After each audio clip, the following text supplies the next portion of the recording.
Hallelujah. हम प्रभु का धन्यवाद करते हैं कि यीशु मसीह हमारे जीवन का प्रभु है और हमारे कलीसिया का मस्तक वही है। आमीन, हालेलुया।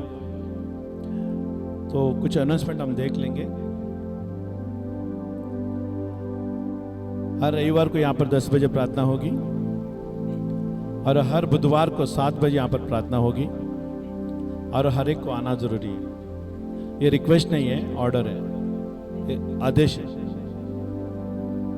और जो नहीं आएगा तो आके मुझे मिलो। आमीन, सुन रहे हैं? प्रभु ने खाली संडे के लिए नहीं बुलाया,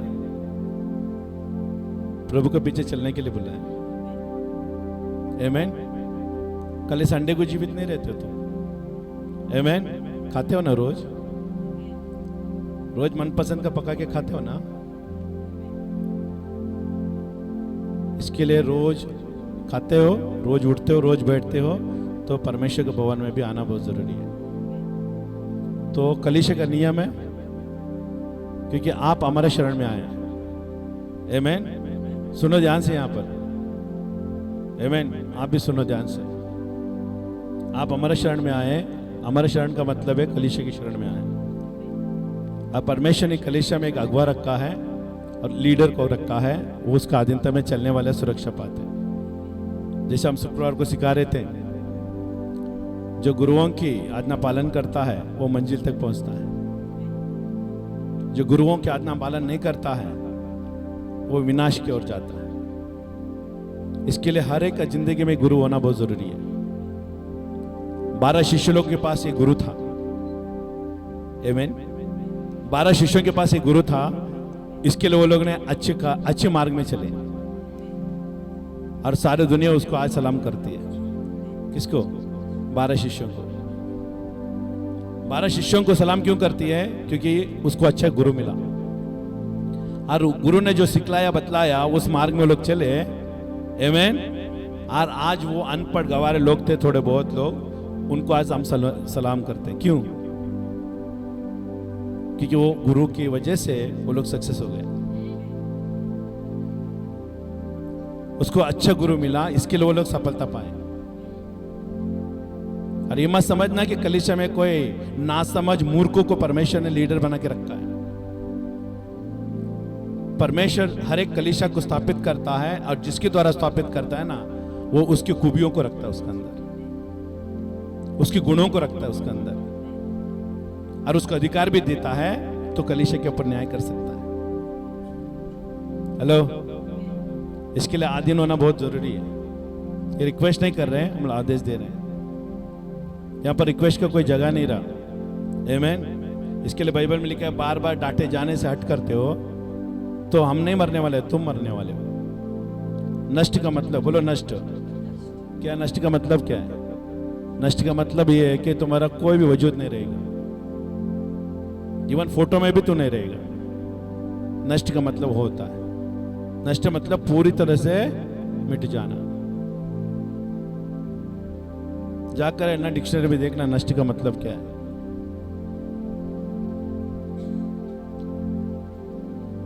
कलीसिया को टट्टा में मत उड़ाना, अपना मन में आया वैसा व्यवहार मत करना, और जो कलीसिया का अगुवा है ना उसके साथ कभी दुश्मनी मत करना। सुन रहे हैं?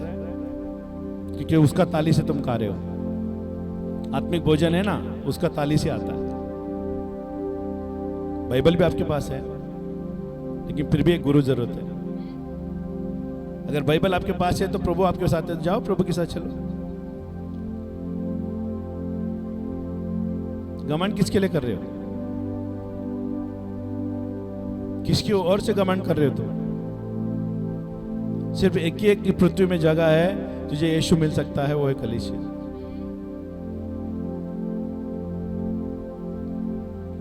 हमको भी अच्छा गुरु मिले थे, हम भी उनके पीछे चले और उनका अधीनता में चले।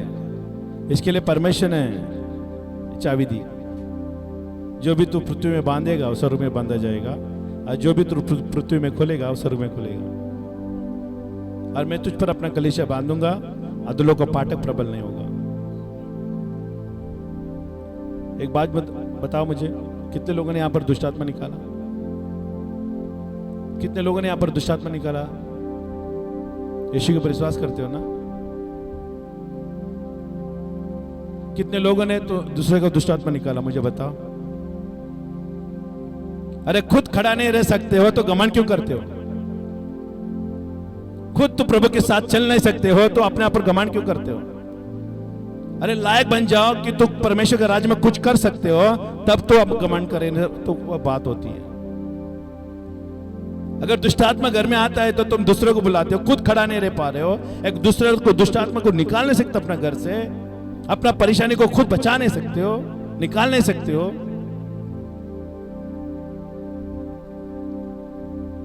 परमेश्वर को तुम टट्टे में मत उड़ाओ, उसका कलीसिया को भी टट्टे में मत उड़ाओ। आने वाले के लिए परमेश्वर स्वागत करता है, जाने वाले के लिए परमेश्वर बाय बाय कहता है। क्यों? परमेश्वर किसी का कर्जदार नहीं है। हेलो, कुछ कह रहा हूं मैं आपको। यहां पर ना समझ लोगों के लिए कोई जगह ही नहीं है, यहां पर समझदार लोगों के लिए जगह है। क्यों? समझदार मतलब परमेश्वर का वचन हमें समझ देती है। हम अनपढ़ जरूर है, लेकिन इतना भी मूर्ख नहीं है कि हमारे ऊपर है ना तुम नाचो।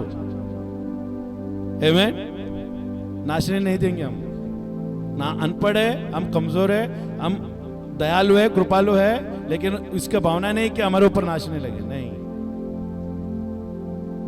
भले कितना भी पढ़ा लिखा क्यों ना हो, कितना भी तुम पगार पाते हो, उसे कोई लेन देन नहीं होता। यहां पर होता है आधीनता।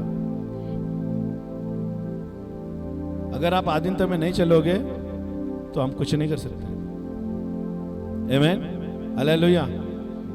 इसके लिए हमेशा कलीसिया में आधीन सीखना जरूरी है, भले कोई भी क्यों ना हो।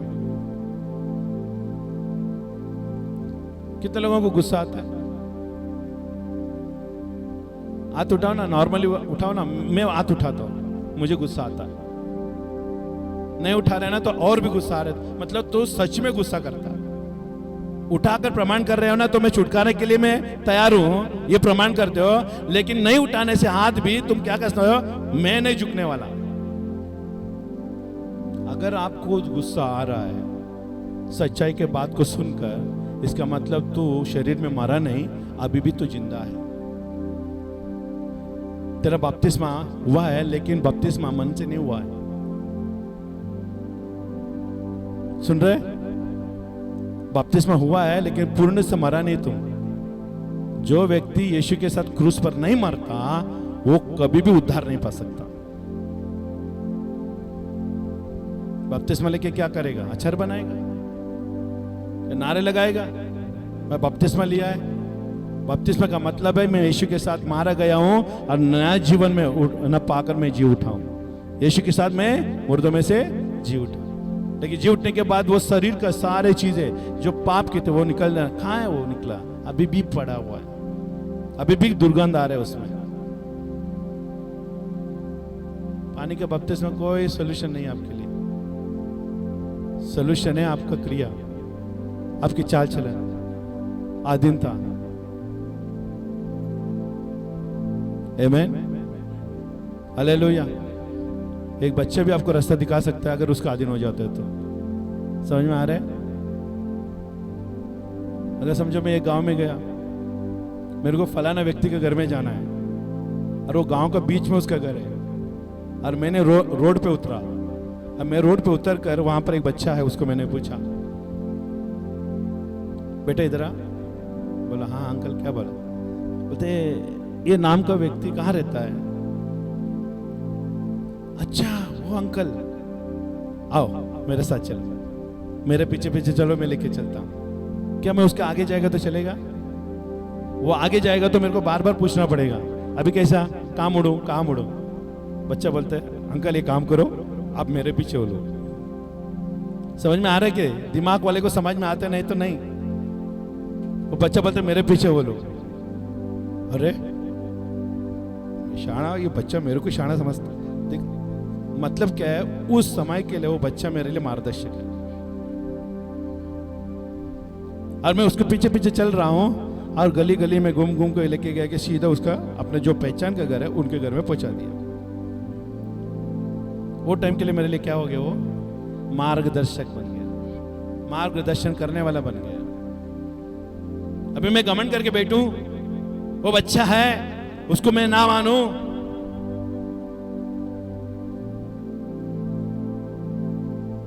समझ में आने वाले को इशारा काफी है। आमीन। हम कभी कभी इशारा भी देते लेकिन समझ में नहीं आता, तब हमको बोलना पड़ता है। आमीन, हालेलुया। तो बुधवार, रविवार और शनिवार उपवास प्रार्थना में हर एक लोगों को आना ही पड़ेगा, क्योंकि हमारे लिए नहीं है, ये आपके लिए है। आमीन। और मैं भविष्यवाणी भी हुआ है ना, देखो अभी आने वाले दिनों में परमेश्वर का बोलते हैं ना विपत्ति आने वाली है, याद रखना। अगर नहीं माना तो आज बच नहीं पाया, आज सुरक्षा में नहीं पहुंचा तो वो विपत्ति तेरा ओर से होके जाएगा और बच नहीं पाएगा। सुन रहे, विपत्ति आने वाली है और वो विपत्ति से बचना है तो तुमको एक शरण स्थान चाहिए। जैसे मुर्गी अपने बच्चों को बारिश में और आंधी में, तूफान में वो क्या करती है, अपने अंदर छिपा लेती है ताकि वो विपत्ति जाए उस बाद में मैं बच्चे को बाहर निकालूं। वैसे ही परमेश्वर भी एक स्थान रखा है, वहां पर चुप जाओ, जब तक मैं ना कहूं बाहर ना निकलना। आमीन। इसके लिए याद रखना, एक दुष्ट आत्मा निकालने का योग्यता नहीं है, वहां तक लायक नहीं बने। लेकिन हम लोग ऐसा दिखाते हैं कि हम बहुत दूर है, हम शैतान आधीन होना चाहिए आपको, शैतान के ऊपर है ना विजय होना चाहिए, तब हम कह सकते हैं कि तुम्हारे पास कुछ परमेश्वर ने अधिकार दिया है, विश्वास का लायक बन गए हो। और तब भी हो सकता है वो शैतान को नष्ट करने का काम अधिकार मिलता है जब तुम गुरुओं के अधीनता में होते हो। नहीं तो तुम हर एक के सामने सर झुका के रहोगे प्रार्थना करवाने के लिए, तुम प्रार्थना करने के लिए कभी सामने खड़ा नहीं रहोगे। हमें प्रार्थना करने के लिए बुलाया परमेश्वर ने, प्रार्थना करवाने के लिए नहीं। कुछ कह रहा हूं मैं आपको, हेलो, प्रार्थना कराने के लिए नहीं बुलाया हमको, प्रार्थना करने के लिए बुलाया, अन्य जाति लोगों के लिए, अंधकार में उनके लिए ज्योति का रास्ता दिखाने के लिए परमेश्वर ने हमें बुलाया।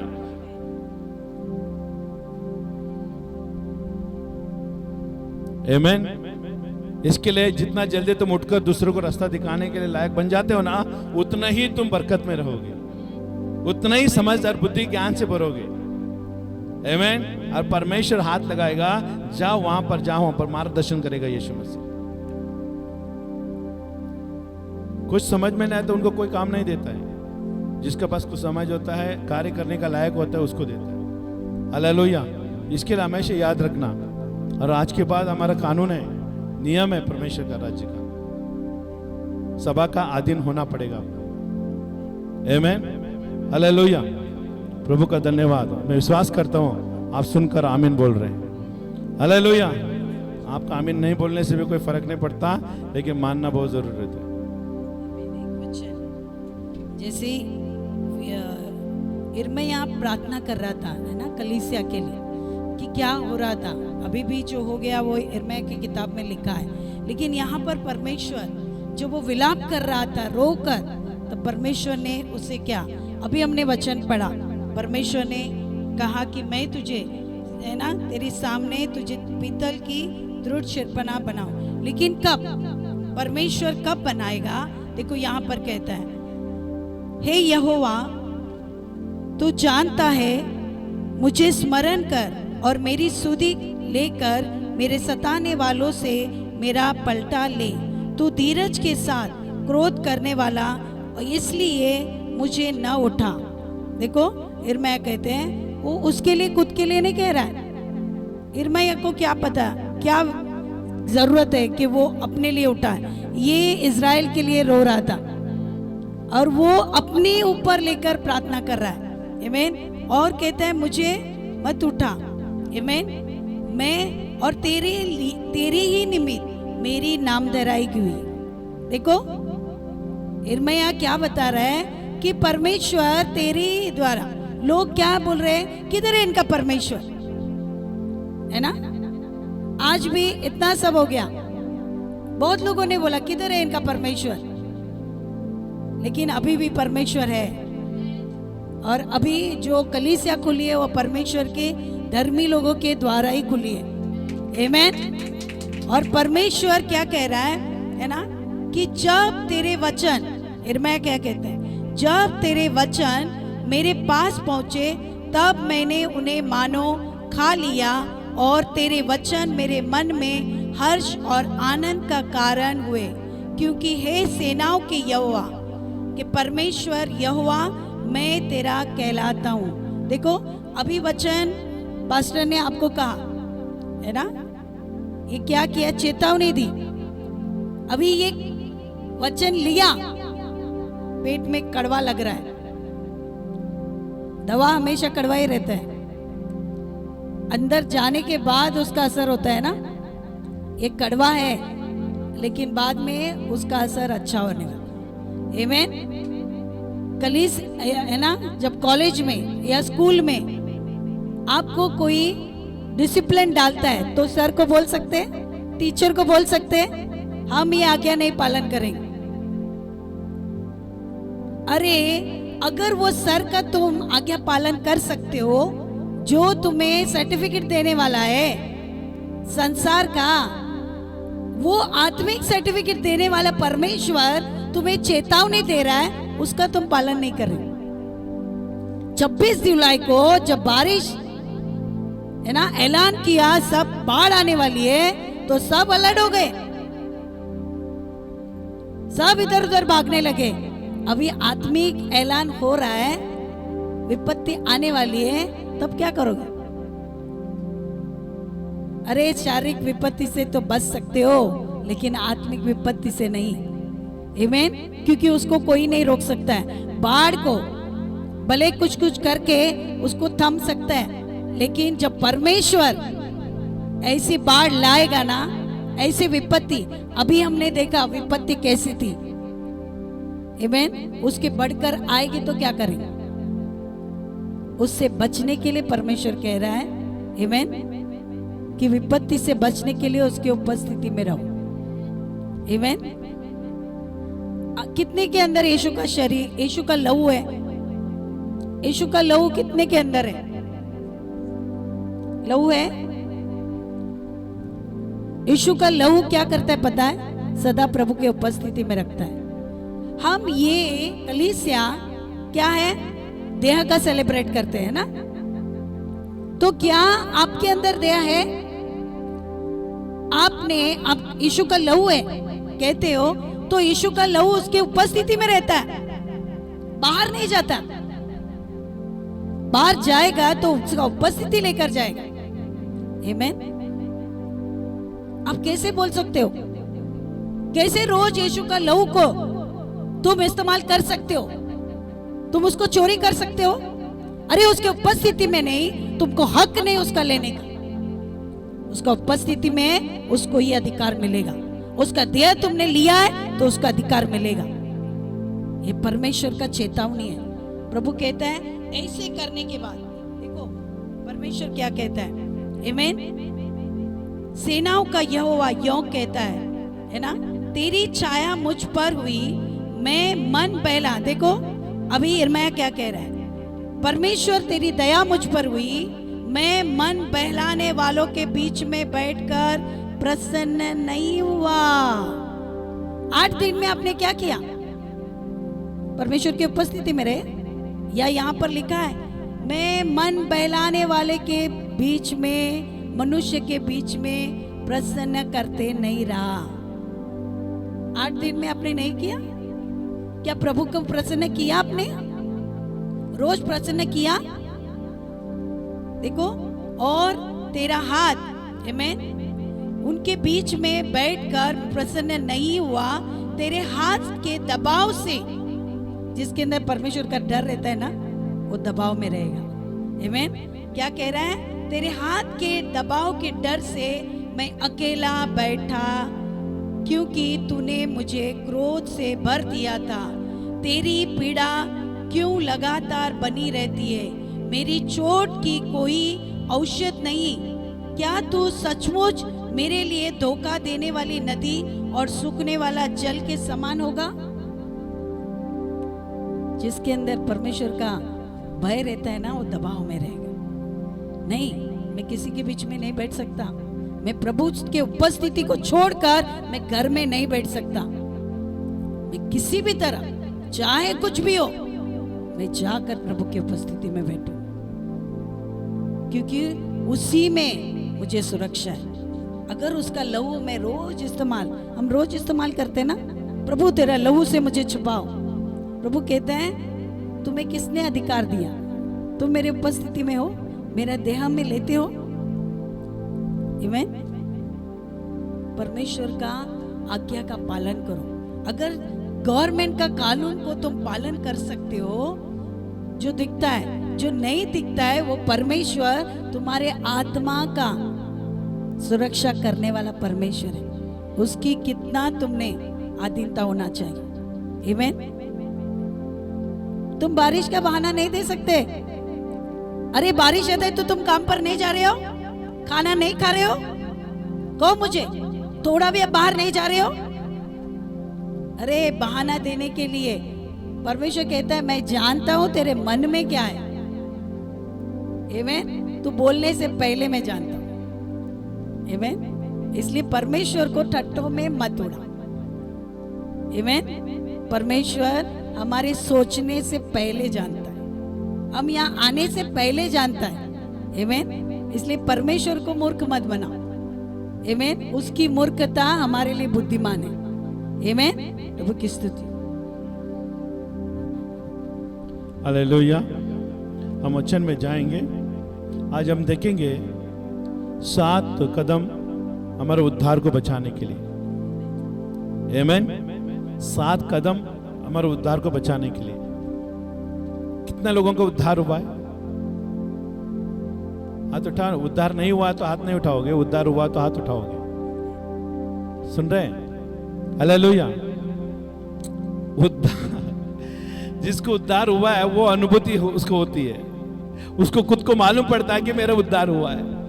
हेलो, मेरा पुराने स्वभाव निकल गई है, नया स्वभाव आ चुकी है, अभी मसीह में नई सृष्टि हूं, पुराने बातें बीत गई है, ये सब कुछ उसको मालूम है ना। तो वो क्या करता मालूम है? नाचता है। हाथ उठाना नहीं, वो नाचता है, खड़ा होकर परमेश्वर को धन्यवाद देता है, अपना शरीर से प्रक्रिया दिखाता है, अपने चाल चलन से, अपने सोच से, अपने चिल्लाहट से, अपने देने के द्वारा उद्धार हुआ व्यक्ति देता है। शैतान नहीं रहता उसके अंदर। उद्धार वाला व्यक्ति अंधकार के कामों को नहीं करता है। ये खुद को मालूम पड़ता है कि मैं स्वर्ग का वारिसदार हूं, मैं इस राज्य से निकलकर उस राज्य में आ चुका हूं। हेलो, अभी आप मुझे बताइए, एक एग्जाम्पल मैं आपको अच्छी तरह से देता। आप अभी अपना घर से निकल के आए यहां पर, आपको मालूम पड़ा? आपको मालूम पड़ा? हाँ या भी ना भी नहीं। आमीन या नहीं तो हालेलुया बोलिए। हाँ ये नहीं, वो नहीं चलते यहाँ पर। हेलो, आप अपने घर से निकल के आते यहाँ पर आए, आपको महसूस हुआ क्या मैं अपने घर से निकल कर यहाँ आया हूँ? ये मेरा घर नहीं है, आपको मालूम है क्या? आपको मालूम है ना, ये आपका घर नहीं है। आपका घर कहाँ है? जहाँ आप रहते वहाँ आपका घर है, लेकिन वो घर से निकल कर यहाँ पर आया ना, आपको महसूस हुआ? आपको मालूम है? पक्का? इसका मतलब यही चीज है, उद्धार पाने वाले के व्यक्ति का अंदर फर्क मालूम पड़ता है। समझ में आ रहा है? समझ में आ रहा है? हो सकता है वो अंधकार के राज हो, लेकिन यहां पर आने के बाद इस घर में क्या कर रहे हो? तुम ज्योति पा रहे हो। इसका मतलब वही उद्धार का चिन्ह है। खुद को मालूम होता है कि तू अपने घर से निकलकर यहां पर आए हो। हेलो, तो इसका मतलब उद्धार का भी प्रतिभाषा यही है। तुम पुराना निकल गया, नया आ गया है, उसको तुम जानते हो, तब तो ऐलान करते हो कि मेरा उद्धार हुआ। उद्धार का प्रतिभाषा ये है। पुराने चले गए ना, आपको मालूम पड़ जाता है, लेकिन आज भी पुराना चीज आपके अंदर है, इसका मतलब आपको उद्धार नहीं हुआ है। आप स्वर्ग राज का वारिसदार नहीं है। आप मरेगा तो स्वर्ग में नहीं जाओगे। उद्धार होना जरूरी है। Salvation is very important. Hello, इसके लिए अगर उद्धार आपको मिला है, आंटी जरा देखो यहां पर, आमीन। उद्धार पाए हुए लोगों को अपना उद्धार को बचाए रखने के लिए रोज उठना पड़ेगा, रोज जागृत रहना पड़ेगा। यहां पर हम सोने के लिए अलाउड नहीं करेंगे, ये जगह सोने के लिए नहीं है। हेलो, आमीन। सोने के लिए अपना घर है ना।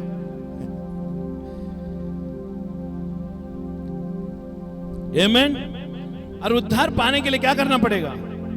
सबसे पहले बात, आमीन, हम निकालेंगे पेरितों के काम 16:31। जल्दी जल्दी खोल देना, नहीं तो मैं पढ़ते चले जाऊंगा। हालेलुया। तो देखिए यहां पर लिखा है 16:31 में पढ़ता हूं मैं। हालेलुया। माइक ले लो, आमीन, जल्दी जल्दी।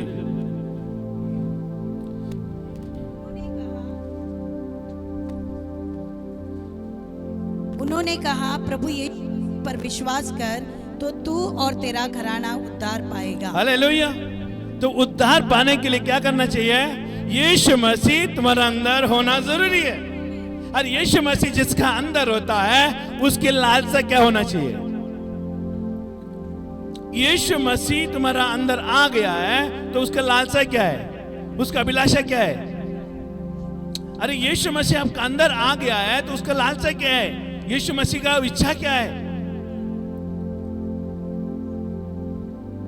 अगर बाप अगर समझो कि 5 साल के लिए अगर दूर चला गया है और 5 साल के बाद वो आ रहा है अपना बच्चे को मिलने के लिए, सुन रहे?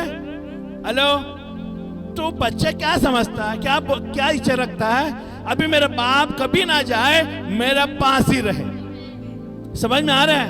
5 साल बहुत हो गया, मेरा बाप दूर रहा, मैं बाप से बगैर में जीवित रहा और मैं बढ़ भी गया, लेकिन मेरे को वो प्रेम नहीं मिला जो बाप का प्रेम चाहिए। लेकिन मेरी इच्छा है कि मेरा बाप ना जाए। सुन रहे? तो अभी यीशु मसीह आने के बाद अभी यीशु मसीह हमारा अंदर क्या चाहता है? तू मुझसे कभी दूर ना जा, कभी तू मुझसे दूर ना जा। ये कौन कहना चाहिए? हम कहना चाहिए जब यीशु मसीह हमारा अंदर आता है। और यीशु मसीह जब हमारा अंदर आता है तो हम क्या करना चाहिए? अभी बाप आया है तो बाप जो बोलेगा वही करेगा ना बच्चा। अभी यीशु मसीह तुम्हारा बाप है तो वो तुम्हारा अंदर आया है तो तुम वो जो बोलेगा वही करेगा ना। अगर तू वो नहीं बोलेगा, वो बोल रहा है वो नहीं करेगा, तो तुम्हारा उद्धार कहां से होगा? रिबेलियन होगा, विरोधी होगा। तो बाप का बात नहीं सुनने वाला तो तुम्हें उद्धार नहीं मिलेगा। और परमेश्वर तो बहिष्कार करेगा ही, और परमेश्वर के लगे हुए लोग भी उनको बहिष्कार करेंगे। क्यों? कि उद्धार वाला व्यक्ति का उसके चिन्ह के रूप में पहचाना जाता है। आधीनता, एकता, प्रेम, संगति में चलना, यह परमेश्वर का उद्धार पाए हुए लोगों के अंदर चिन्ह है। इसके लिए यहां पर देखिए, उद्धार पाने के लिए कौन चाहिए? यीशु मसीह चाहिए। सबसे पहला 7 कदम उद्धार को बचाने के लिए क्या बनाए रखना है? यीशु मसीह को सदा बनाए रखना है, तब तुम्हारा उद्धार बचा रहेगा। तुम उद्धार पाए वो अलग बात है। 2 साल 3 साल पहले तुमने यीशु को स्वीकार किया और आपका जीवन में दुष्टात्मा निकल गया, थोड़ा सा जुम करके परिवर्तन हो गया, उससे परमेश्वर का उद्धार नहीं कहलाया जाता। परमेश्वर का उद्धार तब होता है तुम मसीह के लिए मरना मिटना और मसीह के लिए जीना, हर चीजें उसके सामने रखते हो, तब उद्धार का चिन्ह दिखाते हैं।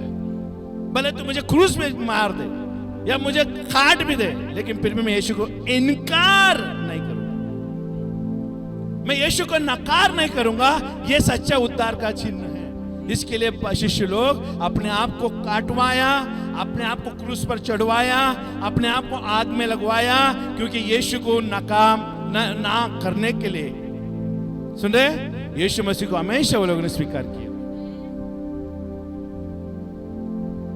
पतरस को तलवार से मारा गया, पौलुस को आमीन लेकर गए, और यीशु का सुसमाचार देना नहीं छोड़ रहा है, और यीशु को इनकार नहीं कर रहा है। तो बोला मैं इनकार नहीं कर सकता, यीशु को सुसमाचार देना मैंने छोड़ नहीं सकता। तो उसको सजा दी गई है उसको गला काट दिया जाएगा। और लेकर गए और उसको गला काट दिया। असली उद्धार। आज तुम शरीर से बाहर नहीं आ रहे हो। उद्धार का चिन्ह क्या है? तुम अपने स्वभाव से बाहर नहीं आ रहे हो, अपने गंदे कामों से बाहर नहीं आ रहे हो, परमेश्वर के कलीसिया के विरुद्ध में बलवा करते हो। अरे बलवा उन लोगों के साथ करना चाहिए दुष्ट आत्मा का भरा हुआ लोगों से। तुम्हारा लड़ाई यहां पर क्यों? अरे तेरा लड़ाई संसार में होना चाहिए, ना कि कलीसिया में। अरे कलीसिया में तो तुझे मेल मिलाप के लिए बुलाया गया। तेरे लड़ाई संसार में होने दे, ना कि यहां पर। अरे यहां पर तू सपोर्ट लेना चाहिए कलीसिया का। मैं अंधकार में जा रहा हूं लड़ाई करने के लिए, सुसमाचार देने के लिए, तू मुझे बैकअप करना, तू मुझे सपोर्ट करना प्रार्थना में। ये कहकर तुम यहां से जाओगे ना, यहां के लोग प्रार्थना करेंगे ताकि तुम लड़ाई में विजय हो जाओ। लेकिन यहां पर क्या मालूम है, सारे तीर कहां पर है? यहीं पर। अरे संसार के और तीर फेंकने का छोड़कर तुम यहां पर तीर फेंक रहे हो, तो परमेश्वर तेरे साथ रहेगा। अरे ये उद्धार का चिन्ह है। हेलो, जिसके तेरा आत्मिक अग्न मूत्र साफ कर रहे उनको ही तुम उल्टा करेगा। उद्धार का चिन्ह नहीं है। जो भी मसीह लोगों के विरुद्ध में खड़ा रहता है, वो खुद मसीह होकर एक दूसरे का मसीह के विरुद्ध में खड़ा रहता है, उसका उद्धार नहीं हुआ है। हमेशा याद रखना। और ऐसे लोगों से तुझे दूर रहना पड़ेगा, नहीं तो तेरा उद्धार करप्ट हो सकता है। तेरे उद्धार में ना कीड़ा पड़ सकता है, तेरे उद्धार में है ना दाग लग सकता है। ऐसे लोगों से दूर रहो ताकि तेरे उद्धार को वंचित कर रहा है, तेरे उद्धार में चलने के लिए ठोक कर रहे हैं, उनसे दूर रहो। बाइबल बताती है ताकि तुम्हारा उद्धार को बचा सके। उद्धार बचाना बहुत जरूरी है। एक अनमोल तोहफा परमेश्वर ने आपको दिया है, जो किसी मनुष्य के द्वारा नहीं मिलती। ये यीशु मसीह के अनुग्रह से तुझे मिला है, और उसको बचाए रखो। तुम लड़ाई हमसे मत करना, लड़ाई संसार से करना, अपने लोगों से करना। तो क्यों यीशु के ऊपर विश्वास नहीं करता? लड़ाई हमारे ऊपर आके मत चढ़ा, इससे कोई लाभ नहीं, क्योंकि हमारा रक्षक यीशु है। हेलो, मेरा ढाल यीशु है। तेरा कोई भी हथियार हमारे ऊपर प्रबल नहीं होगा। आमीन, हालेलुया, हालेलुया, आमीन। उद्धार के लिए क्या होना चाहिए? तू पूरे मन से, देखो क्या लिखा है। उन्होंने कहा प्रभु यीशु मसीह पर विश्वास कर, तो क्या होगा? तेरा घराना उद्धार पाएगा। कौन चाहिए उद्धार के लिए? किसको बुलाना है उद्धार के लिए?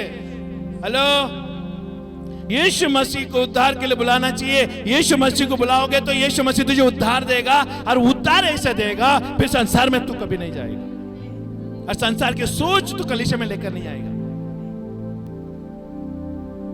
हालेलुया। यहां पर आओगे तो तू परमेश्वर का राज्य का विचारधारा लेकर आओगे। क्या है परमेश्वर का राज्य की विचारधारा? जो मसीह सोचता है वो सोचेगा, जो मसीह चलता है वो चलेगा, मसीह क्या करना चाहता है वो तू करेगा। यहां पर उसका विचारधारा, किंगडम ऑफ गॉड, परमेश्वर का राज्य का विचारधारा लेकर आओगे। वो संसार के रीति में नहीं दिखाई देता, वो स्वर्ग से आने वाले विचार है। यीशु मसीह आज हमें उद्धार कहां से दे रहा है? बोलो ना, अगर आता है तो। अरे जो कोई बोला तो उसको तो कॉपी करो, कम से कम चुप के रहने से तो कुछ मतलब नहीं, कम से कम मुंह तो खोलो। यीशु मसीह आज उद्धार कहां से दे रहा है? बोलो ना, स्वर्ग से। अगर स्वर्ग से उद्धार दे रहा है तो तुम्हारा सोच विचारधारा कहां का होना चाहिए? तो फिर क्यों नहीं कर रहे हो? जिस पैसे के ऊपर तो आज घमंड है, वो पैसा एक दिन ऐसे मिट जाएगी, देखना। एक बीमारी, बाइबल में लिखा है यीशु परमेश्वर के पास बीमारी भी है, वो ऐसा बीमारी को भेजेगा ना, वो पैसा पूरा पानी की जैसे चला जाएगा।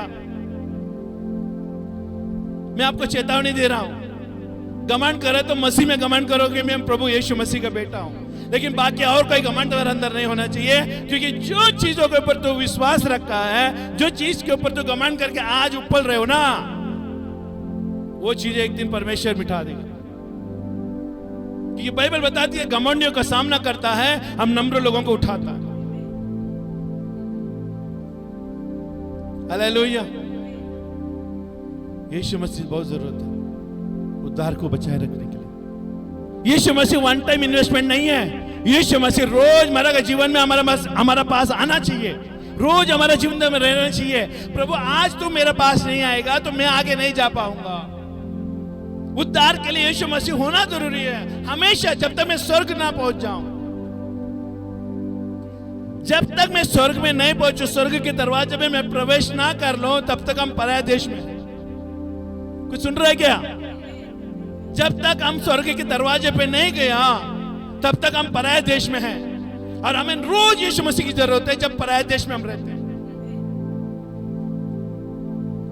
अब भले आप कोई भी क्यों ना हो, हमें कोई फर्क नहीं पड़ता, लेकिन जब तक आपको उद्धार मिलने, स्वर्ग में जाना है, तो यीशु मसीह तुम्हारे लिए हमेशा जरूरत है, रोज जरूरत है, हर एक घड़ी, हर एक मोमेंट में जरूरत है। सुन रहे हैं? क्योंकि हम पराया देश में रहते हैं, और पराये देश में रहने के लिए, हमें सुरक्षित रहने के लिए, और वहां पर कोई पहचान का व्यक्ति होना जरूरी है। हालेलुया। और वो यीशु मसीह होना चाहिए।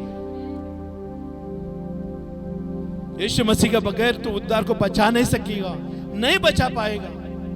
यीशु मसीह पहला 2 साल पहले आया और मुझे उद्धार दिया, अभी बस नहीं। प्रभु बोलता है कि तो उस दिन तो मैं आया था, लेकिन अभी मैं है ही नहीं 2-3 साल से। ये तेरा उद्धार खतरे में। बहुत गंभीर बात है। उद्धार पाने के लिए यीशु मसीह सबसे बड़ी जरूरत है। और यीशु को मानने वाले लोग व्यक्ति अपने शरीर की इच्छाओं को पूरा नहीं करते, अपने मन की इच्छा को पूरा नहीं करते, अपने अभिलाषा को इच्छा को पूरा नहीं करते हैं, अपने घमंड को मार देते, कूट देते हैं, और मसीह का इच्छाओं को वो लोग जानने लगते हैं। और मसीह का इच्छा है कि मैं जैसा पिता का अधीन हो गया, तुम भी कलीसिया का अधीन हो जाओ। मालूम है आपको यीशु मसीह का सबसे बड़ा परीक्षा क्या है? तो यीशु का अधीन है, वो कलीसिया में परमेश्वर दिखाता है। अगर तो कलीसिया के अधीन है तो परमेश्वर का अधीन है, यीशु मसीह का अधीन है। क्योंकि कलीसिया में परमेश्वर उसका वचन को बांटता है, उसके कानून, हेलो, और कानून गलत किया तो पाप का दंड, अच्छा किया तो अना आशीष का, हर चीजों का निर्णय यहां पर होता है। आप ये मत समझना कि मैं अपने घर में बैठकर यीशु का अधीनता में हूं। प्रभु बोलते नहीं, हेलो अड्डे में आ जाओ, हेलो अड्डे में आ जा, क्योंकि वहीं पर मेरा कानून चलेगा। क्यों? यीशु मसीह सब्बात दिन में मंदिर में जाकर वचन को बांटा, वो परमेश्वर था ना।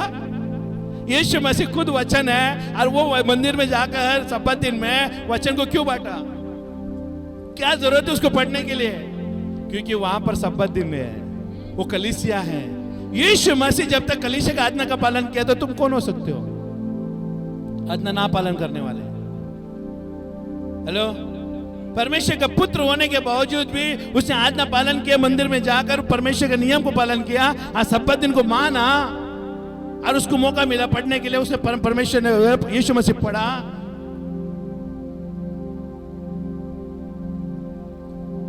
हेलो, जब तक यीशु मसीह मर कर स्वर्ग में नहीं चले गए ना, तब तक है ना उद्धार को पर मैं यीशु मसीह पिता के हाथ को पकड़े रहा, विश्वास करते रहा। वो परमेश्वर का पुत्र है, क्या जरूरत है उसको? जरूरत है हर सेकंड, हर मोमेंट में पिता के ऊपर विश्वास किया उसने। क्योंकि स्वर्ग में लेके जाने का सिर्फ एक मार्ग था, वो है पिता। हेलो, मैं कुछ कह रहा हूं आपको? स्वर्ग में जाने के लिए यीशु मसीह पृथ्वी से उठा नहीं ले गया, और स्वर्ग में नहीं बैठ गया, तब तक वो पिता के अधीनता में था। क्योंकि पिता के पास ही था अधिकार कि उसको स्वर्ग में लेने के लिए। नहीं तो मजाल है कोई भी मनुष्य शरीर में जन्मा है, वो स्वर्ग में चले जाए हवा में उड़ते हुए। हो सकता है क्या? आज जाके बाहर जाके हवा में उड़ के दिखाओ। यीशु मसीह भी शरीर में था।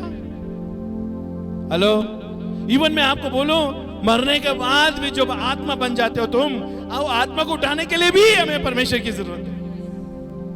इसके लिए बाइबल बताती है जो उद्धार पाए हुए लोग, उद्धार में मरे हुए लोग, और वो लोग हमको यीशु मसीह बादलों में आएगा, उनको उठाएगा। बाइबल बताती है, उठेगा नहीं लिखा है, उठाएगा यीशु मसीह। यीशु मसीह का सामर्थ्य इतना आएगा, जितना साल भी क्यों ना हो मरा हुआ, वो व्यक्ति तुरंत प्रभु के आत्मा के प्रभाव से उठ जाएगा। हमें रोजमर्रा का जिंदगी में उद्धार का जिंदगी जीने के लिए, उद्धार को बचाए रखने की जिंदगी जीने के लिए परमेश्वर का प्रभाव जरूरत है, इज इन्फ्लुएंस। की जरूरत है। इन्फ्लुएंस समझते हो ना, है ना? वसीयत ना मतलब किसी का बड़ा आदमी का हाथ हमारे ऊपर होना चाहिए, कोई पहचान का हाथ होना चाहिए। अगर कल कुछ हो गया, समझो कुछ ऐसा हो गया, कुछ को भी पुलिस पकड़ के लेके गए, तो कमजोर लोगों को पकड़ेगा तो बोलेगा अरे इसको अरे वो तो बेवड़ा है, उसका मदद लेके मेरा पास है, पुलिस वाला बोलेगा।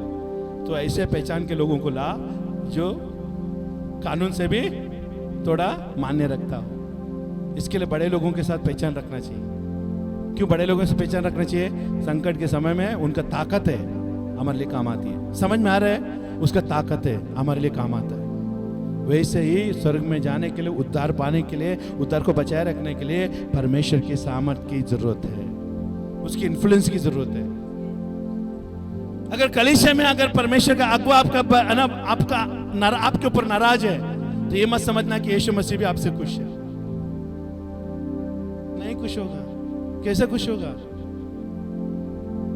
अरे जिस दास को तूने ना बोलते ना सताया गया, वो दास के साथ परमेश्वर रहता है, तो तूने दास को सताया तो परमेश्वर को भी सताया। और जब सौल पौल बन गया, दमिश्क में जा रहा था पकड़ने के लिए, और शिष्यों को ये सौल मार रहा था। हेलो सुनिएगा, उद्धार पाए हुए लोगों का अंदर क्या चिन्ह होता है, और उद्धार पाए हुए लोगों को बचाता कौन है, ये जानना जरूरी है। मैं आज उद्धार पाया हुआ व्यक्ति को हकीकत में उद्धार पाया है, जो यीशु के पीछे चल रहा है, निरंतर उसके आज्ञा का पालन कर रहा है, कलीसिया में निरंतर बैठकर उपासना प्रार्थना कर रहा है, तो उसको बचाने के लिए कौन आते हैं? देखो, जब कलीसिया दमिश्क के कलीसिया को पकड़ने के लिए जा रहा था, मालूम है दमिश्क में कलीसिया थी, और दमिश्क में एक वे सेवक था, अनानिया। समझ में आ रहा है? परमेश्वर का दास था। और अनन्या को मालूम पड़ा कि दमिश्क में आ रहे सौल हम सबको पकड़ने के लिए और मारने के लिए। वो लोग थरथरा रहे थे, घबराहट कर प्रार्थना कर रहे थे। लेकिन जो भी परमेश्वर का अधीनता में खड़े होकर, उद्धार का अधीनता में खड़े होकर प्रार्थना करते हैं ना, परमेश्वर रास्ते में भी मार्ग खोल देता है, दुश्मन को रास्ते में दोस्त बना के भेज देता है। और यही हुआ वहां पर। जब सौल दमिश्क के करीब आया, तो यीशु मसीह ने कहा आकाश से, बोलते ए सौल तू मुझे क्यों सताता है? यीशु मसीह को उसने नहीं सताया, वो तो यीशु के लोगों को सता रहा था, लेकिन यीशु ने क्यों अपना नाम लिया? और इसी में तो समझ लो ना, अपना दिमाग खोलो इस समय में। तुम किसके विरोध में खड़े हो? जब यीशु मसीह को ने कहा ये सौल तू मुझे क्यों सता रहा है, तो यीशु ने कहा, वो सौल पूछते हैं प्रभु आप है कौन? मैं तो आपको जानता ही नहीं, पहचानता नहीं। बोलते जिसको तू सता रहा है वो मैं हूं। इसका मतलब आप जितना मुझे सताओगे, हमारे कलीसिया को सताओगे, हमारे सेवकाई को सताओगे, उतनी बार यीशु मसीह खड़ा होकर कहेगा तू क्यों मुझे सता रहा है? क्योंकि यीशु मसीह मेरा अंदर रहता है। हम दिल तोड़ के बात कर रहे हैं आज, आप हृदय टूटा हुआ है, हमारा मन टूटा हुआ है। खुदा बाप जानता है हमारा मन में क्या है। ना आपके पैसे के भूखे हम, आप जो दान और दशमांश देते ना उसके भूखे प्यासे नहीं हम। और आप जब भी देते हो ना, किसके नाम से देते हो? मेरे नाम से देते हो? ये सब उद्धार में आता है। हेलो, मैं संपूर्ण उद्धार के बारे में बात कर रहा हूं। तुम्हारा देने में भी आनाकानी है, तो तुम क्या समझते हो तुम बहुत बड़ा लाड साहब है, हमारे ऊपर मेहरबानी कर रहे हैं, हम देगा तो लीजिएगा, नहीं तो हम नहीं देगा तो मर जाएगा। अरे ये मान के चलो मेरा खुदा जिंदा है, जब तक वो जिंदा है मैं भी जिंदा रहूंगा। ये मेरा विश्वास है उद्धार का। मेरा उद्धार किसी के देख के नहीं हुआ, मेरा उद्धार किसी के देने के द्वारा नहीं हुआ, मेरा उद्धार पैसे के द्वारा नहीं हुआ है, रिश्वतखोरी से नहीं हुआ है, तुम्हारा मन मोटा करने से उद्धार नहीं हुआ। मेरा उद्धार यीशु के लहू के द्वारा हुआ है, मेरा उद्धार यीशु के शरीर के द्वारा हुआ है, मेरा उद्धार यीशु मसीह मरने के कारण हुआ है, और मेरा जिंदा रहने का वजह यीशु है। भले 1000 या 10,000 मेरे दाएं गिर जाए आ जाए, लेकिन मुझे कोई हानि नहीं होगी। भले दुश्मन मेरे सामने छावनी भी डाले, लेकिन यहोवा परमेश्वर मेरे साथ खड़ा रहेगा और विजय का झंडा लहराएगा। मैं आपको एक वचन देना चाहता हूं, यशायाह का, हालेलुया, आमेन। देखना, हालेलुया। यशायाह का 59 मतलब 59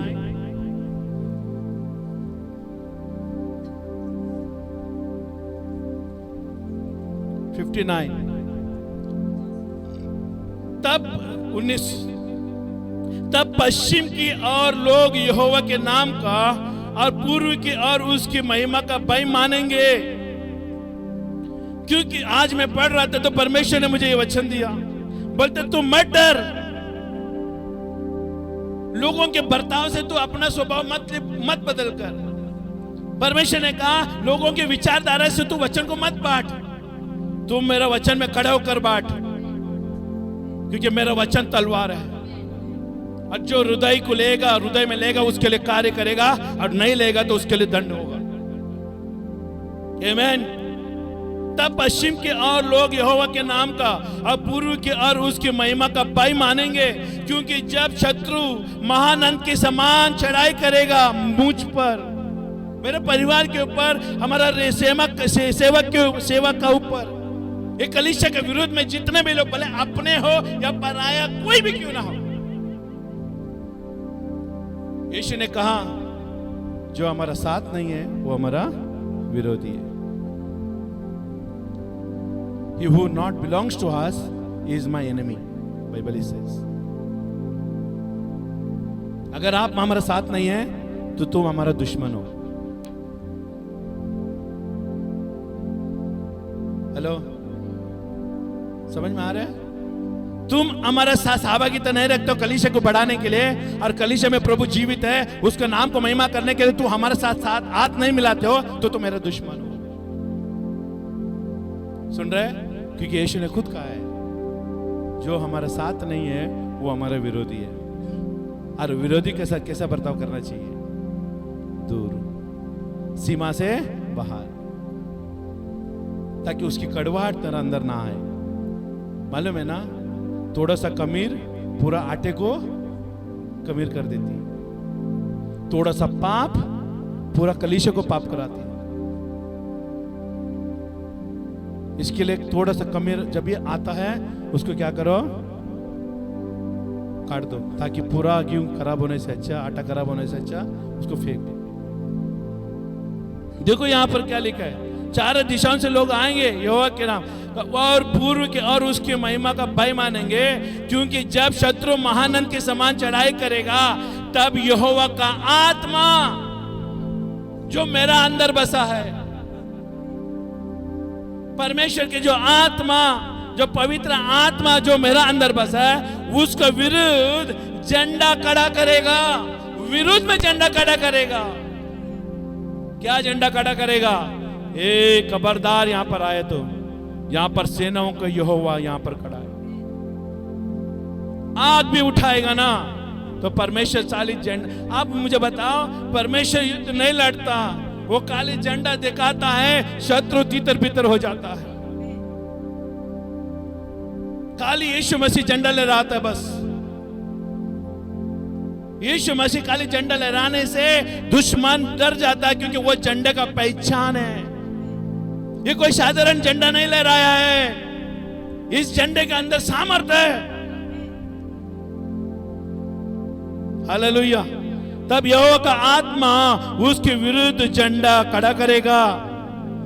याकूब में जो अपराध से मन फिराते हैं उनके लिए सियोन में एक छुड़ाने वाला आएगा, यहोवा की ये वाणी है।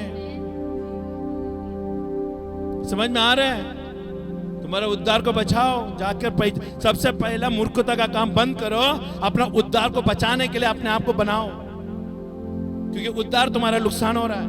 उद्धार जा रहा है, उद्धार निकल जा रहा है तुम्हारे अंदर से, क्योंकि सब संसार की रीति तेरा अंदर आएगा, संसार की बातें तेरा अंदर आएगा, तो उद्धार अपने आप दूर होते जाएगा। उद्धार रखने वाली चीजें नहीं है, उद्धार को बनाए रखना पड़ता है, उसको एक्शन में लाना पड़ता है। इसके लिए रोज हम एक्सरसाइज करते हैं, हर जगह में प्रार्थना रखते हैं ताकि हमारा उद्धार बना रहे।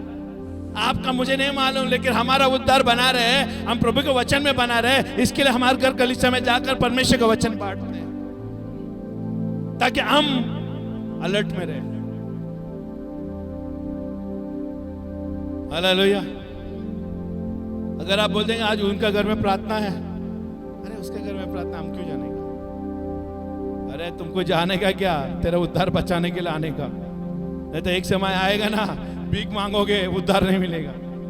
बोलेगा पास्टर जी हाथ रख दो मेरे ऊपर, तेरे ऊपर हाथ रखने से मेरा उद्धार जाएगा। हेलो, पापी लोगों के साथ साहबा की तरह रख सकते हैं क्या? उसको दूर से तोहफा बोलते ना, तोबा अलविदा करने का, बाबा जाओ यहां से। देखो ये वचन है परमेश्वर का, हमारे विरुद्ध में खड़ा रहेगा ना, उसको नाग रगड़ना पड़ेगा, दुश्मन को नाग रगड़ना पड़ेगा, क्योंकि परमेश्वर का आत्मा हमारे साथ है। बोलो आमीन। किसी को बोलने से आमीन बोलोगे तो क्या मतलब बना?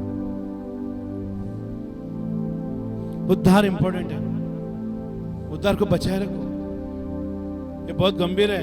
Hallelujah, amen. We must believe Jesus Christ with our mind. और पर यीशु मसीह को विश्वास करने के लिए क्या करना पड़ेगा? सबसे पहले हमारा मन को लाना पड़ेगा, और दूसरा हमारे हृदय को लाना पड़ेगा। होल योर हार्ट और होल योर स्ट्रेंथ। तुम्हारे पूरे ताकत से, पूरे हृदय से, पूरे मन से यीशु के ऊपर क्या करो? विश्वास कर, तो उद्धार पाएगा। और उद्धार को बचाए रखना पड़ेगा। अब यहां पर है ना, पौलुस ने कहा कि उद्धार ना, तू और तेरा घराना पूरा यीशु के ऊपर विश्वास कर, तब उद्धार पाएगा।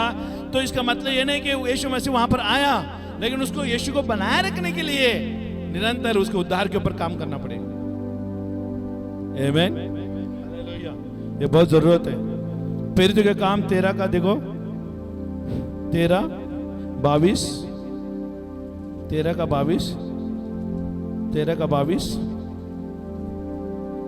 22 हम पढ़ेंगे।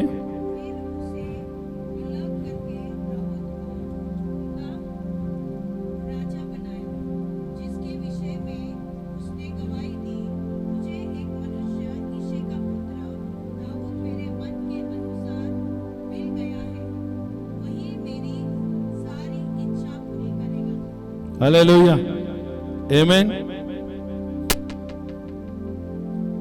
प्रेरितों का काम, हालेलुया, 13 का 22। और माइक खोल के पढ़ सकता था। उसे अलग करके वंश दाऊद को उसका राजा बनाया, जिसके विषय में उसने गवाही दी। हाँ, मुझे एक मनुष्य यिशै का पुत्र दाऊद मेरे मन के अनुसार मिल गया है, वही मेरी सारी इच्छा को पूरी करेगा। इसी के वंश में से परमेश्वर ने अपने प्रतिज्ञा के अनुसार इज़राइल के पास एक उद्धारकर्ता अर्थात यीशु को भेजा। आमीन। अब यहां पर कह रहा है, मेरा मन का एक व्यक्ति मिल गया है, मैं उसको इज़राइल का राजा बनाता हूं। लेकिन अभी मेरा मन का एक व्यक्ति मिल गया है जो उद्धार पाने के लिए, जिसका नाम यीशु है। हालेलुया, आमीन। और इसमें 52 में देखिए, उसी में, और चेले आनंद से पवित्र आत्मा से परिपूर्ण होते गए। उद्धार पाने वाले लोग क्या करते हैं? पवित्र आत्मा से परिपूर्ण होते जाते हैं, और वो उद्धार का चिन्ह है। उद्धार बहुत गंभीर है, और वो खोना भी इतना आसान है। एक रस्सी की दरबार है, एक रस्सी इस तरफ अंधकार है, इस तरफ उद्धार है। अगर आपने जरा सा भी चूक की, वो उद्धार आपके अंदर से निकल जाएगा। कि अंधकार और ज्योति का क्या है? थोड़ा सा अंतर है। क्या है? अगर यहाँ का लाइट बंद कर दो तो क्या आएगा? अंधेरा आएगा। अगर लाइट चालू करो तो क्या आएगा? ज्योति आएगा। यही फर्क है उद्धार में और उद्धार ना पाए हुए लोगों में। इतना फर्क है। आग झपक कर निकालो, वही फर्क है। हालेलुया। इसके लिए बहुत ज्यादा ध्यान से हमें परमेश्वर के वचन में चलना पड़ेगा। Believe in his kingdom, without his kingdom Jesus never promise you will have a salvation. अगर आप यीशु के राज्य के ऊपर विश्वास नहीं करते हैं तो वो यीशु मसीह कभी भी आपको ये वादा नहीं करेगा कि तेरे पास उद्धार है। हालेलुया। एक वचन देख लेंगे लूका का,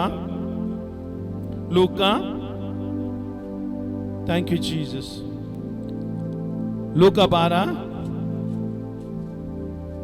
जल्दी जल्दी खोलो, लूका 12 का 31। हालेलुया। परंतु उसके राज्य की खोज में रहो तो ये वस्तुएं भी तुम्हें मिल जाएगी। अभी यीशु मसीह उद्धार दे रहा है, लेकिन उद्धार यीशु मसीह कहां से देगा? बोलो उसके राज्य से। Where is his kingdom? कहां है उसका राज्य? हेलो, पहला परमेश्वर का राज्य को खोजोगे तो बाकी वस्तु तुम्हें मिल जाएगी, बाइबल बता रही है। इसके लिए देखो यहां पर क्या लिखा है, परंतु उसके राज्य की खोज में रहो। Seek the kingdom of God. परमेश्वर के राज को खोजने वाला घर में बैठता है क्या?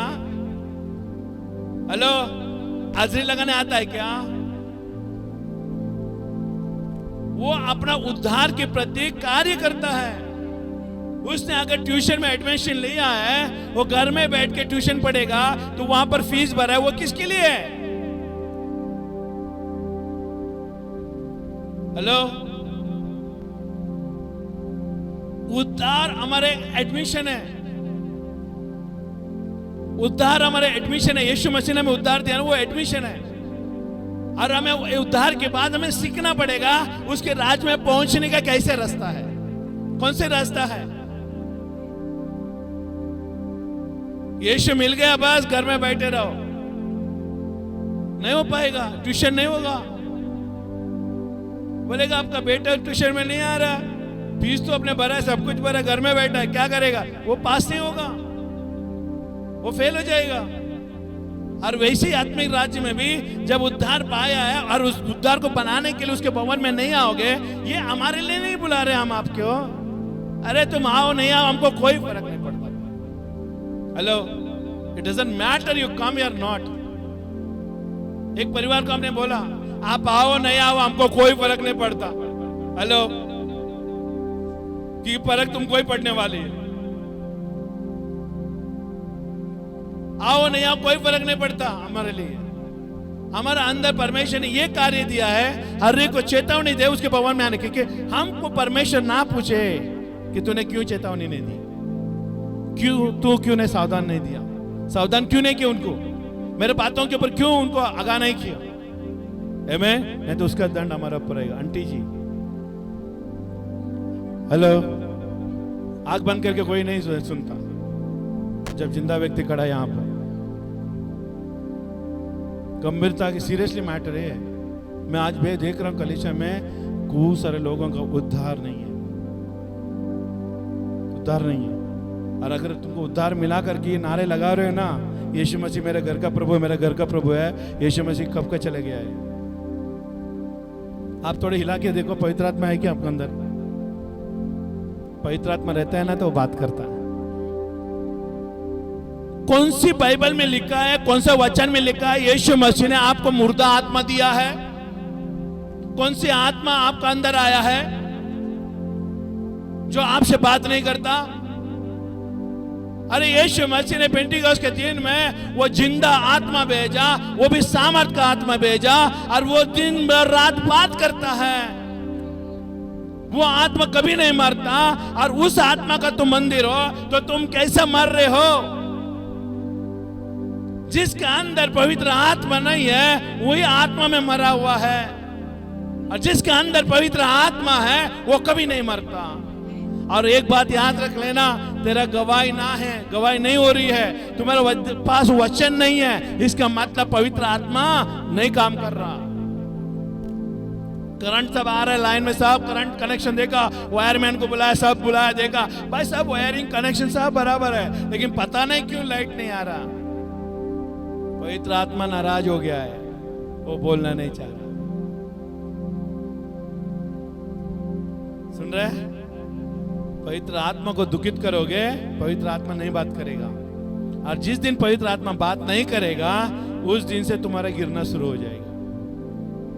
गिरना शुरू होगा, वचन तुम्हारे पास नहीं रहेगा, गवाही तुम्हारे पास नहीं रहेगा, और तुम्हारा चलना रोज प्रभु के साथ में नहीं रहेगा। सुन रहे?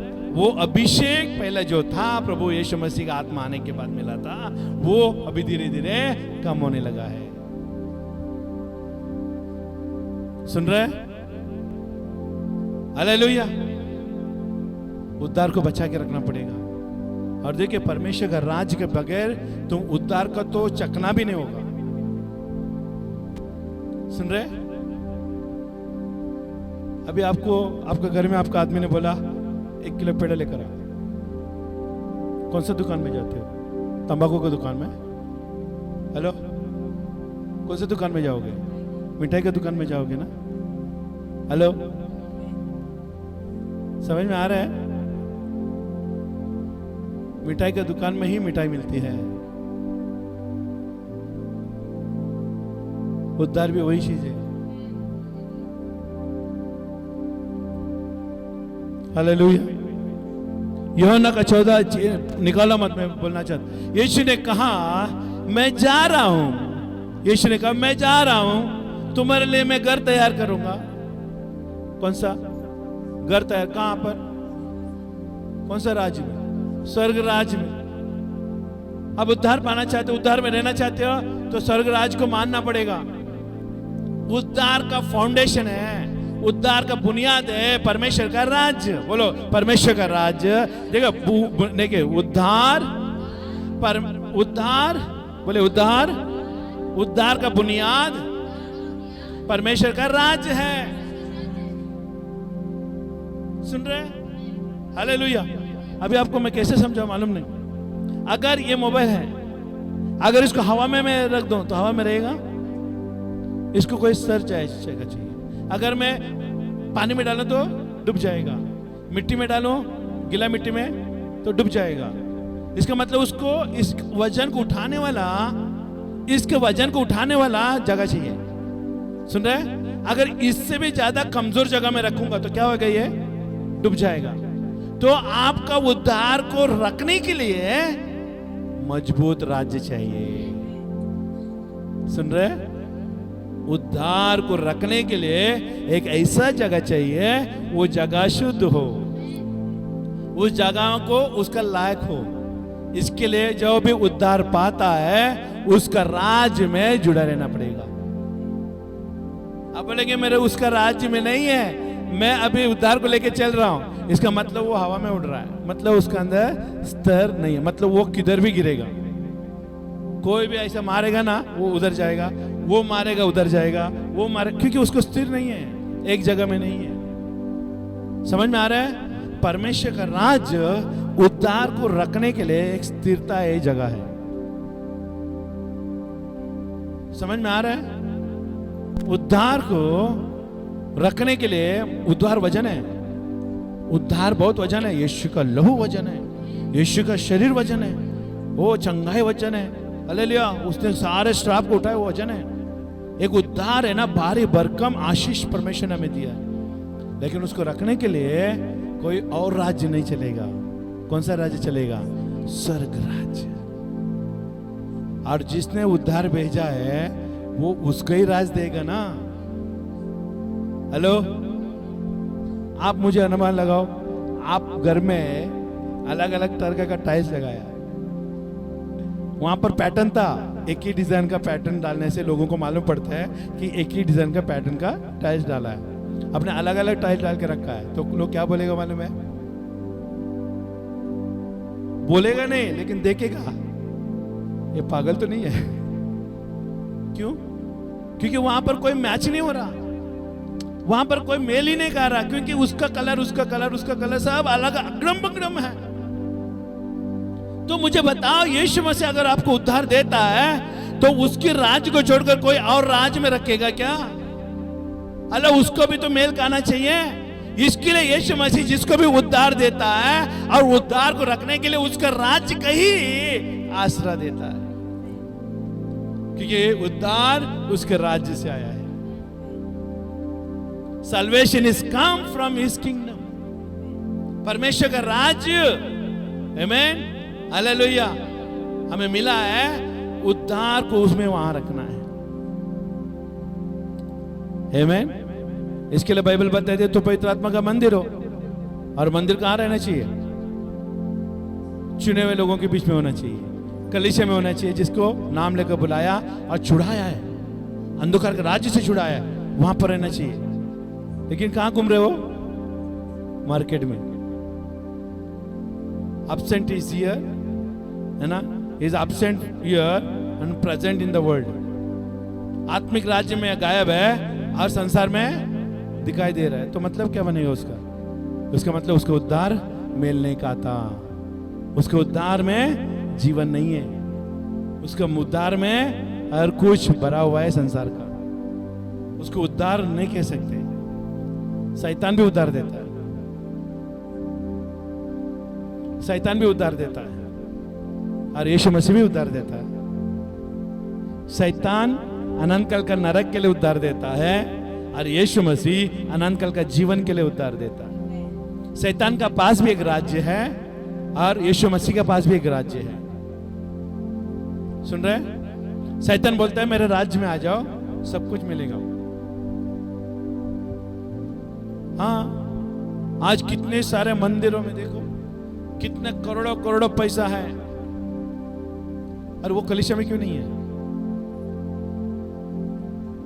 कलीसिया में क्यों नहीं है?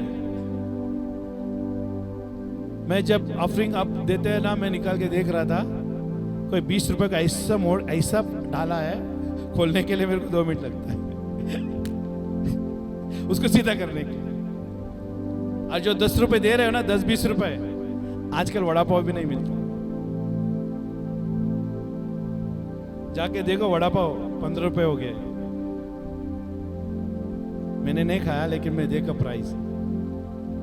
वो रास्ते में हो सकता है कि 10 रुपए में डाला रहेगा, क्योंकि उसका माल खराब है तो सस्ता भी होगा ना। लेकिन यहां पर तुम जो 10-20 रुपए डालते जा रहे हो प्रभु के लिए, और प्रभु से ये उमंग करते हो, ये इच्छा रखते हो कि प्रभु मुझे बहुत कुछ देगा। हेलो, ये उद्धार का चिन्ह क्या है? आज मंदिर मस्जिद में पैसा भरा हुआ क्यों है? क्योंकि शैतान बोलता है मैं देता हूं, तुम दे के देखो। और दे दिया ना, 2 महीना रहेगा, 3 महीने या 1 साल 2 साल रहेगा, उसके बाद वो जो भी दिया था वो सब कुछ चमड़ा पाड़ के लेता है। कितने सारे लोग देखे, रास्ते में जाते थे, एक्सीडेंट हो गया, पूरा परिवार मर गया। किसके नाम से जा रहे थे वो लोग? लेकिन यीशु के पास आने वाले लोग मरते नहीं है, यीशु के पास आने वाले लोग जीवन पाते हैं। यीशु मसीह एक्सीडेंट नहीं कराता, यीशु मसीह एक्सीडेंट से बचाता है। लेकिन जो जीवन देने वाले हैं उनके पास है ना, देने में भी आनाकानी है। लेकिन जो जिसके पास वो लेने वाला है उसको उमड़ता हुआ दे रहे हैं, क्योंकि वो दिया ना। अरे यीशु के पास भी मन्नत मांगो, परमेश्वर मन्नत पूरा करेगा। लेकिन क्या तू अपना वायदे पे पूरा रहेगा? क्या गारंटी है तू अपने बोल पे, है ना, तूने वादा किया परमेश्वर से पूरा करेगा? शैतान का राज्य है और वो राज्य में कभी अनंत काल का जीवन नहीं मिलेगा।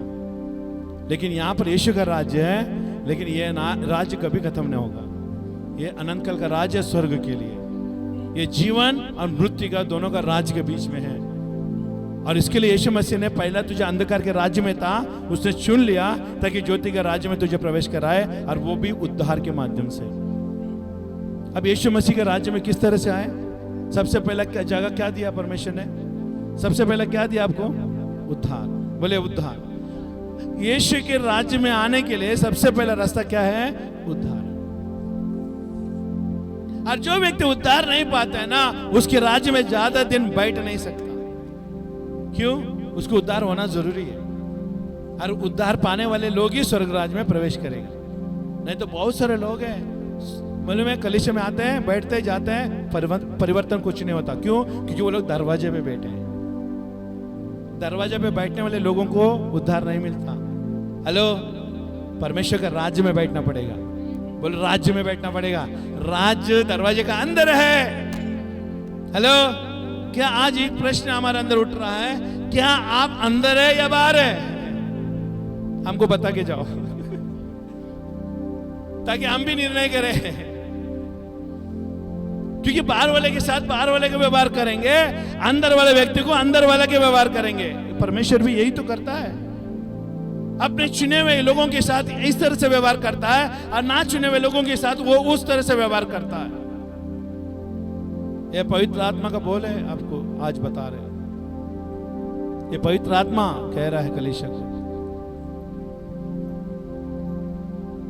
हालेलुया। बहुत गंभीर बात है, आप समझो।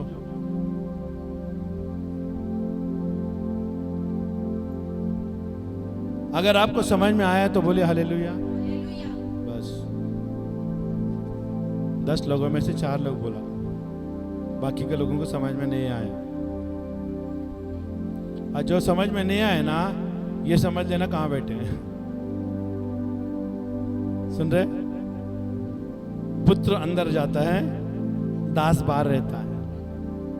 और वो दास मतलब परमेश्वर का दास नहीं है, वो असली में वो नौकर है, मतलब गुलाम है।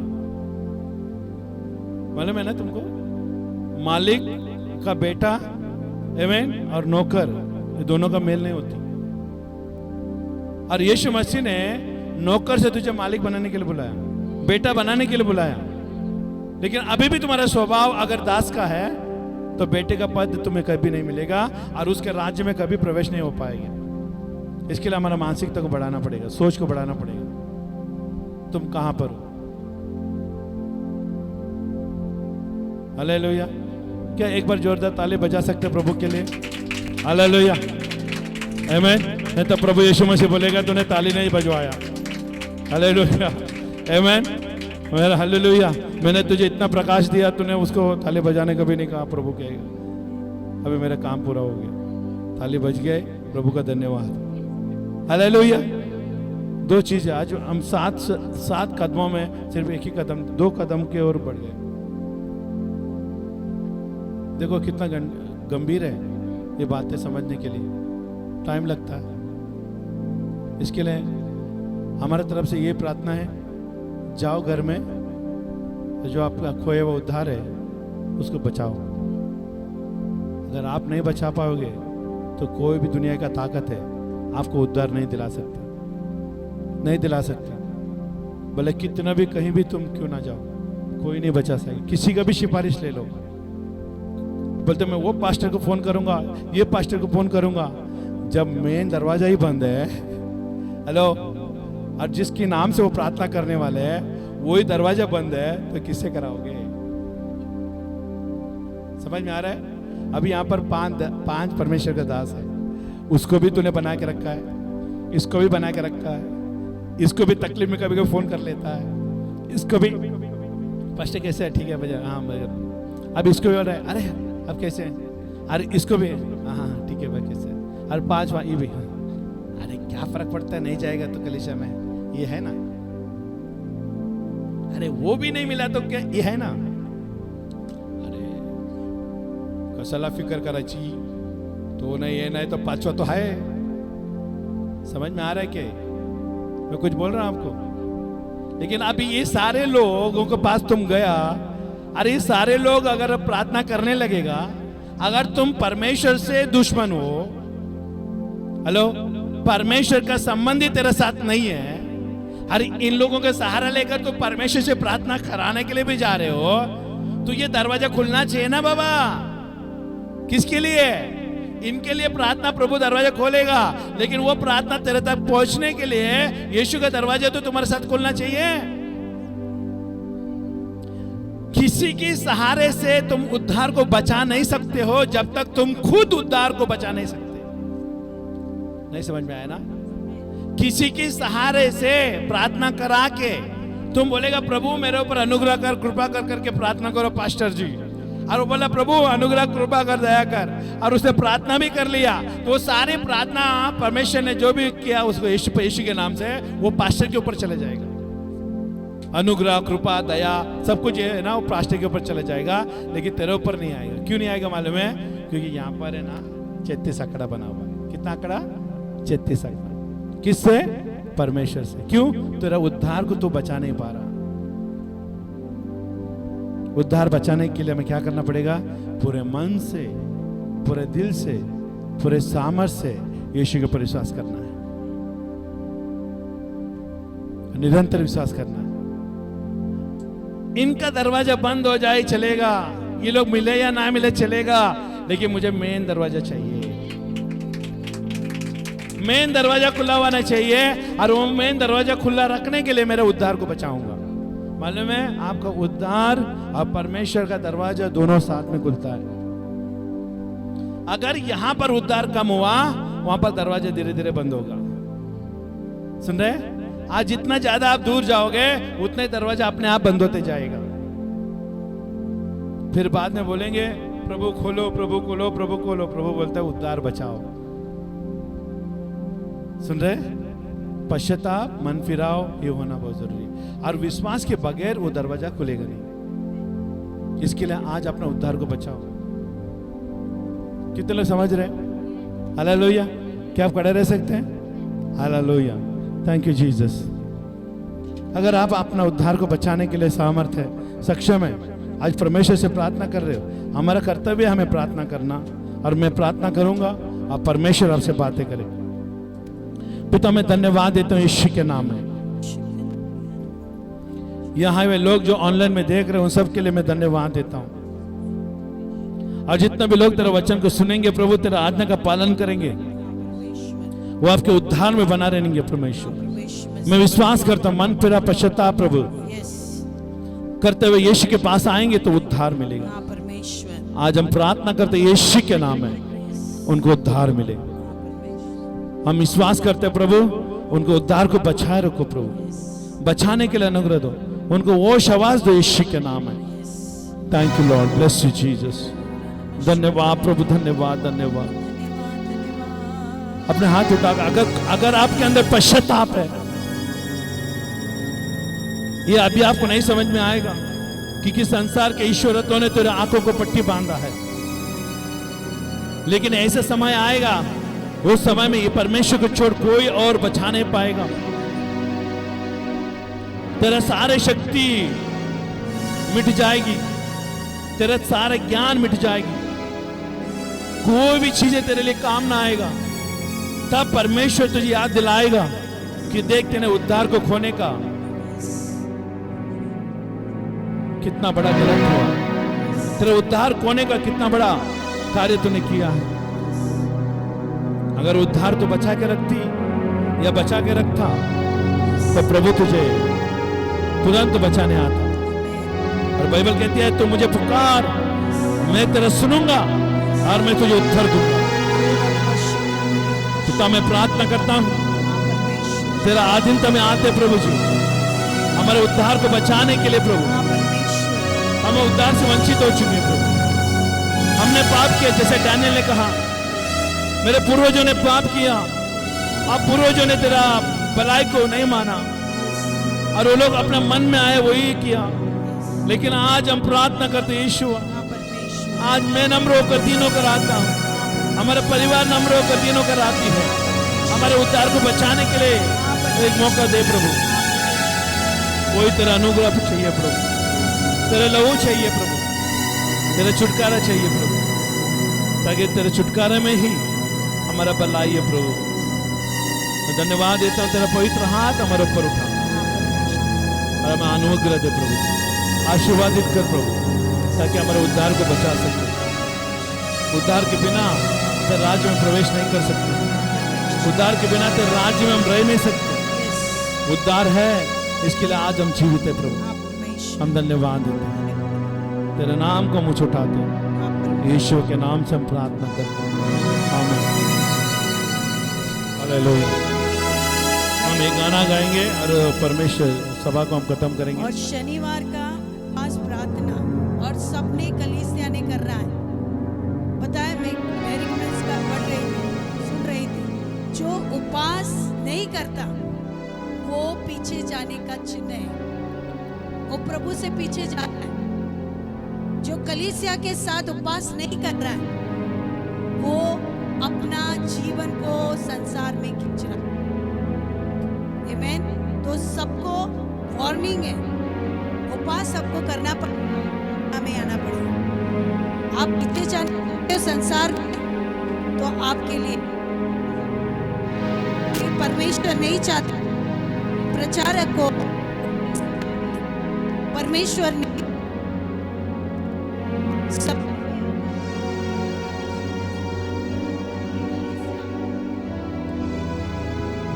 कलीसिया को उपवास हफ्ते में, वहाँ उनकी सभा में उनको वेडनेसडे उपवास रखते थे। उपवास रखो। और वो लोग का कितना बजे उपवास प्रार्थना में कब मिलते थे पता है? सुबह 5 बजे। आप आएंगे 5 बजे।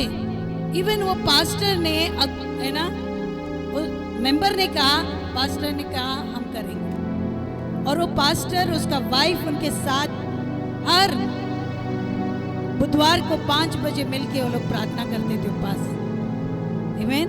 और ऐसा रिवाइवल, ऐसा परमेश्वर ने कार्य, पहले 1-2 दिन, है ना, 4-5 लोग आए, फिर पूरा कलीसिया भरने लगा।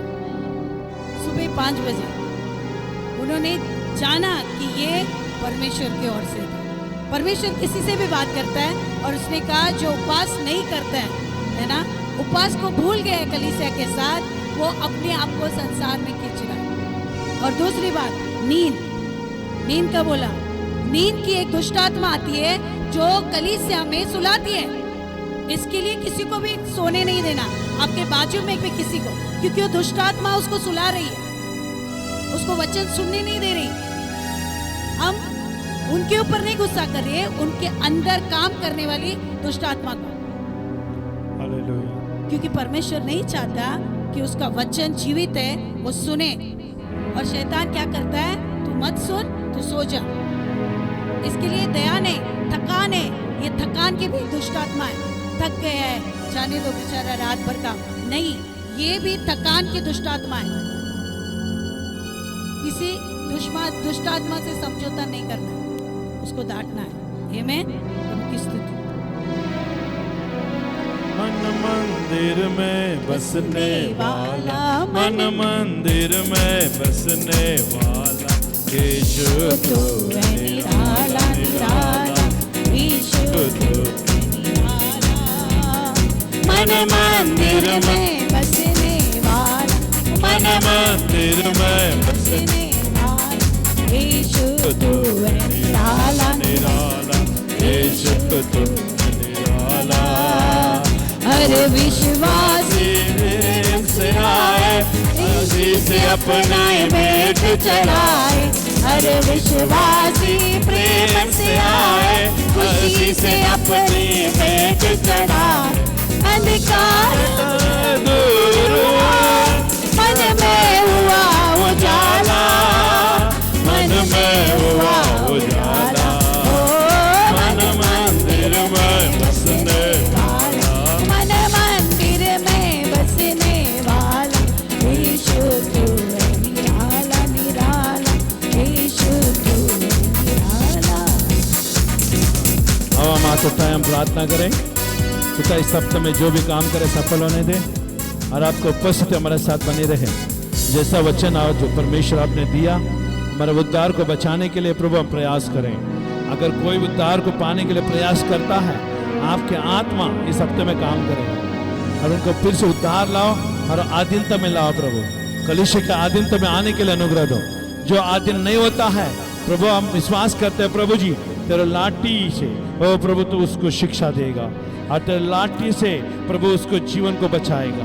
मैं विश्वास करता हूँ परमेश्वर, आप इस कलीसिया में तो जीवित है, हर कलीसिया में तो कार्य कर रहा है।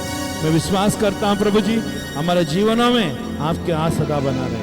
हम आपके राज्य में अष्टपुष्ट हैं, भले चंगे हैं, इसके लिए मैं धन्यवाद देता हूँ। सारा महिमा गौरव प्रभु हम आपको ही हम देते हैं। हम सबको आपका पवित्र लहू से मैं ढांकता हूँ। हमारा आना जाने में आपका सुरक्षा बनी रहे। आप परमेश्वर हमारा उठना बैठने को, हर चीज़ों को आप शुद्ध करो, ताकि तेरा राज बढ़े, तेरी इच्छा पूरी। यीशु के नाम से हम प्रार्थना करते हैं। आप सब मिलकर कहें आमीन आमीन। आप सबको जय मसीह की। शलोम।